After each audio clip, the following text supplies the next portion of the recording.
होते चले जाओ, तुम्हें दर्शन अगर नहीं हो तो लिखवा के ले लो होंगे।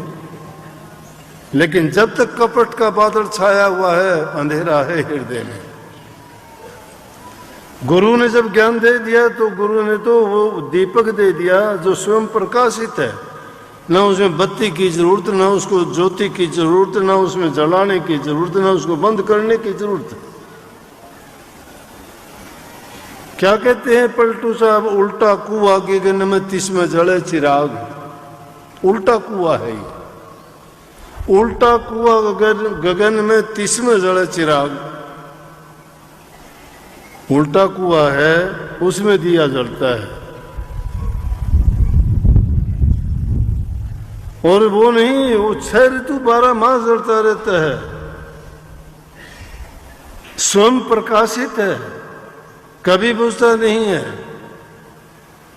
उसी से वो शब्द की धुन निकलती है, उसी को कोई गुरुमुख सुनता है। गुरुमुख वो है जो गुरु की आज्ञा में चलता है, गुरु के वचन की पालना करता है, गुरु के वचन को मंत्र मानता है, उसी को सिद्ध करता है। और ये 2 अक्षर का, 3 अक्षर का, 5 अक्षर का नाम बता दिया ना, कभी कहते हो रूहानी मंडलों का ज्ञान हो गया, हमने वो जान लिया, वहाँ घंटा बजता है, वहाँ बांसुरी बजती है, वहाँ बीन बजती है। बजती होंगी, दुनिया में बहुत बजती है। वो बीन, बांसुरी और सितार जब सुनना चाहते हो ना, तो वो तुम्हारा अपना अनुभव करो।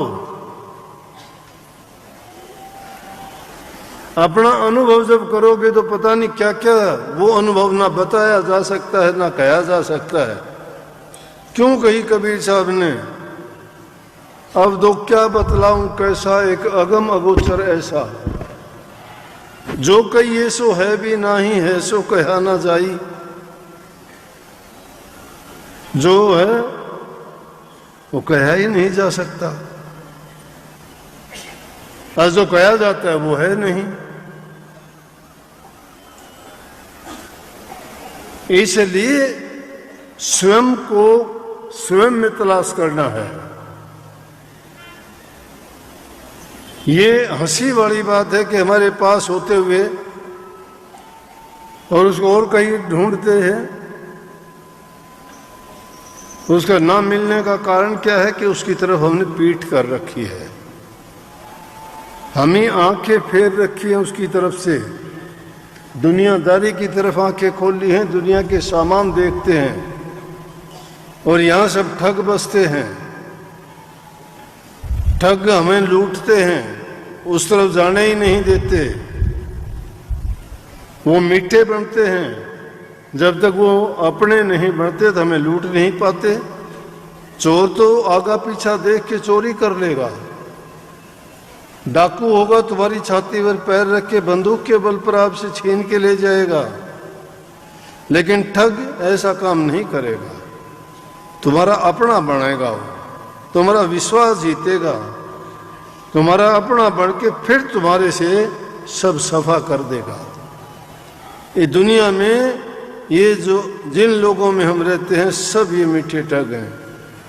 कोई धी, कोई जमाई, कोई बेटा, कोई भाई, कोई रिश्तेदार, कोई नातेदार, कोई यारी दोस्ती जसनाई, ये हैं क्या? तुम अपने के मतलब सिद्ध होते हैं जब तक सब कुछ हो। जब तुम किसी काम कर्म के नहीं रहोगे सब झलकारा दे देंगे, सब छुट्टी कर देंगे। ना ना, हमारा कुछ नहीं लगता ये। साईं संसार में मतलब का व्यवहार, जब लग पैसा यार बन तब लग ताको यार, जब लग ताको यार, यार संग ही संग डोले, पैसा रहा ना पास यार मुख से नहीं बोले। सब पैसे का खेल है। तुम्हारे पास 4 पैसे हैं, इज्जत है, अगर कुछ है तो सब कुछ हो। अरे तुम उसकी चाकरी करो जो सब कुछ देगा तुम्हें,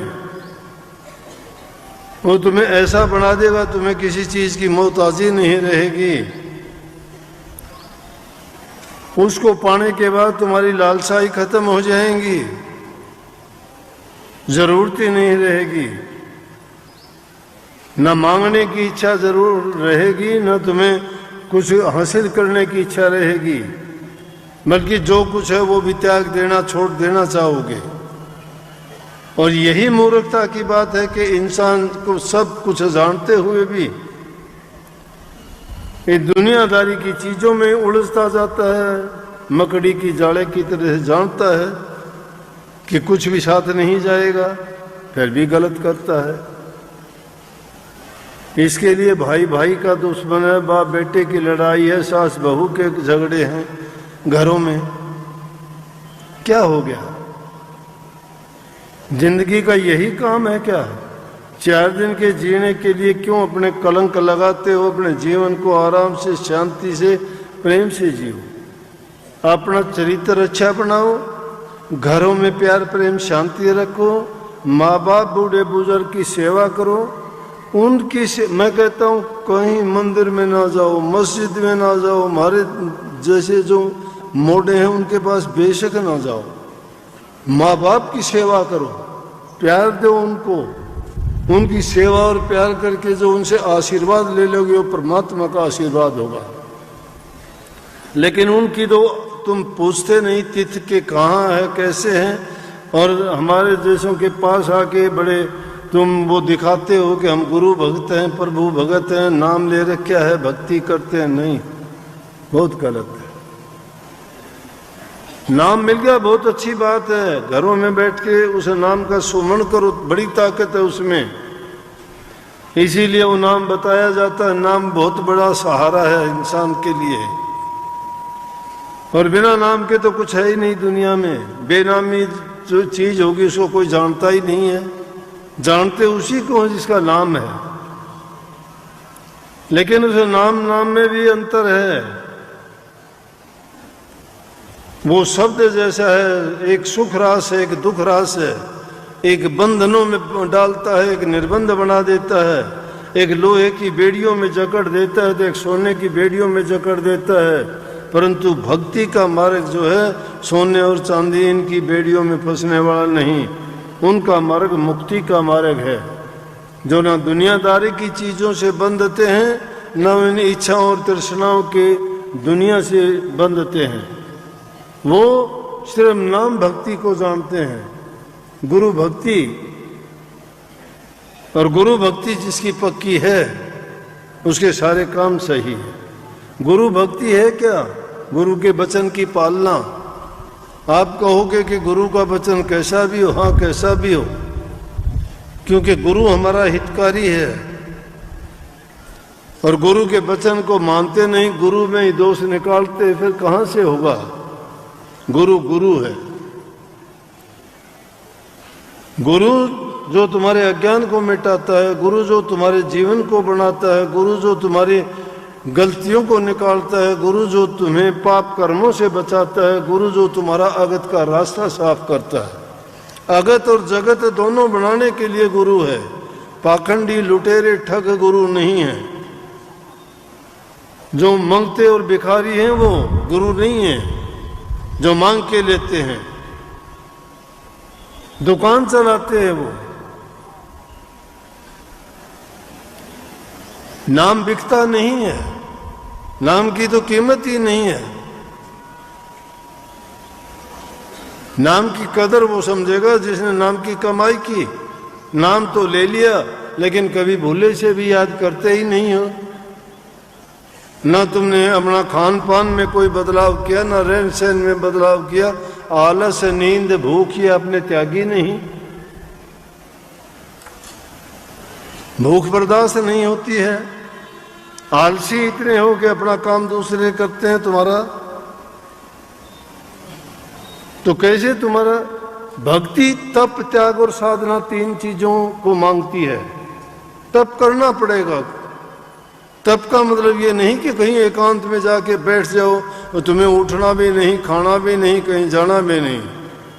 तप का मतलब है एक ही चीज को अंदर में साधना है। हमारे इंद्रिय भोग हैं उनको साधना है। अब तप में जाके बैठ के उठे तो उल्टे उठते उल्टे सीधे काम किए, क्योंकि जब तक वो तप करते हो, विचारों की साधना नहीं करते, तो तुम्हारे अंदर क्रोध आग्नि ज्यादा बढ़ जाएगी। उसके साथ संयम की जरूरत है। उसके साथ साथ संयम की भी साधना करनी पड़ेगी। खान पान का संयम होना चाहिए, बोलने का संयम होना चाहिए, सोने का होना चाहिए, उठने का होना चाहिए। ये साधु लोगों के क्यों हमारे से अलग हैं? वो समय पर सोते हैं, समय पर खाते हैं, समय पर प्रभु को याद करते हैं, संयम है उनका। उन्होंने अपने मन और इंद्रियों को भी इसी तरह से संयमित कर रखा है। त्याग दिया उन्होंने सब। मोटे बंधन पहले दुनियादारी को त्याग दिया, घर परिवार को त्याग दिया। जिसने उनको त्याग दिया है उनके लिए छोटी मोटी चीज त्यागने क्या मायने रखती है? और जो सब चीजों को त्याग देता है उसके लिए वो चीजों कोई स्वाद रहित हो जाती है उनके लिए। साधु होके कोई स्वाद लेके कोई चीज का आनंद नहीं लेते। अगर वो स्वाद और आनंद लेते उनको कौन मना करता? जीव स्वतंत्र पैदा हुआ है, वो कुछ भी कर सकता है, कुछ भी करे। लेकिन जिसने वो साधना कर ली और जिसने उस सत्य को जान लिया, पहचान लिया, वो भटकता नहीं है। भटकते वो लोग हैं, डामाडोल वो होते हैं जो ना इधर के हैं ना उधर के हैं, जो अपने इंद्रिय भोगों के गुलाम हैं, उन रसों के वो भोगी हैं। और जो भोगी हैं वो बाद में रोगी होंगे, रोगी होंगे, उनको शोक मनाना ही पड़ेगा। उन सारी चीजों से बचने का इलाज ही है नाम भक्ति और गुरु भक्ति। गुरु भक्ति बड़ी सस्ती चीज है। गुरु हमारे हित की कहते हैं, उनको मानते। अगर तुम्हारे गुरु के वचन से तुम्हारी हानि होती है ना, समझदार तो वो है, अगर होती है तो होने दीजिए। परिणाम उसका कभी गलत नहीं होगा, अच्छा होगा। जाहिर में हमें ये लगेगा कि गलत है, लेकिन क्योंकि हम अहंकारी हैं, हमें ठेस लगती है। मुझे ये बात क्यों कही? मुझे, मेरी इज्जत है, मैं ऊंचे घर का, ऊंचे खानदान का, मैं उस ओहदे पे काम करने वाला, मेरा क्या कमी है मेरे अंदर? मुझे क्यों कही? अरे क्या पता तुम्हें क्यों कही? गुरु परीक्षा लेता है, गुरु देखता है। 2 पैसे का घड़ा लेने के लिए जाते हो, बजा के देखते हो फूटा हुआ तो नहीं है। तो गुरु तुम्हारे जीवन को संभालने जा रहा है, वो क्या आपको चेक नहीं करेगा क्या? आप फूटे टूटे हो के कैसे हो? कोई दराड़ और तरेड़ तो नहीं है तुम में, और उसको ठीक कर देगा। भक्ति इतनी सहल नहीं है, लेकिन ये शुक्र मानो कि इस कलयुग में, लोग कलयुग कलयुग कहते, कलयुग नहीं है, ये करयुग है। कर युग, कर्म करो, इस जैसा युग ही नहीं है। छोटी सी उम्र है, संतों ने रास्ता भी छोटा सा बना दिया, कह दिया कहीं जाने की जरूरत ही नहीं है, कर्म करो, कर्म प्रधान है दुनिया में, कर्म नेक करो, बुरा नहीं। नेक कर्म करो, नेकी के रास्ते पे चलते रहो, तुम्हारी भक्ति बनती रहेगी।